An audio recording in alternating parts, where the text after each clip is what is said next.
हमरा से अरबा एक बेर मंगले चली हसून सखी रे। हमरा से अरबा एक बेर मंगले चली हसून सखी रे।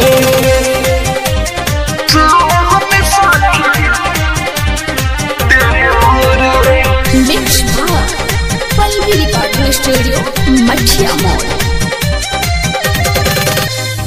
पारी दोनों जन के कोरवा में धरी मारली है मोह जदी मन तोर करी।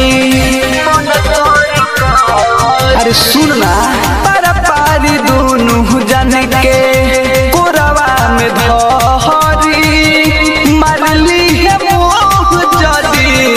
मन तोर करी।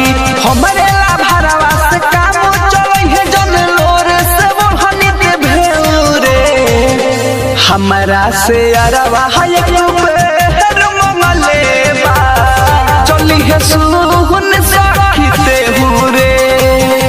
हमरा से अरवा एक बेर मंगले चली है सुन सखी रे।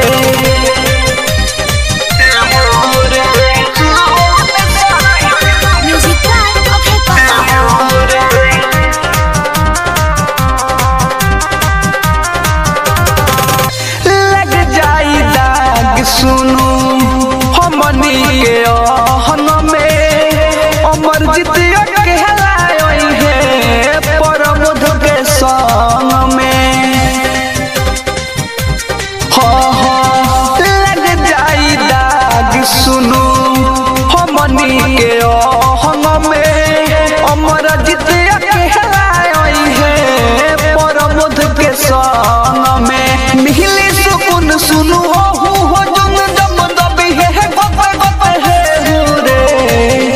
हमरा से अरबा एक बेर मंगले चली है सुन सखी रे। हमरा से अरबा एक बेर मंगले चली है सुन सखी रे। कोचिंग बहाने चलल जाई सकना करी सुन के रे। हमरा से अरबा एक बेर मंगले चली हसून सखी रे। हमरा से अरबा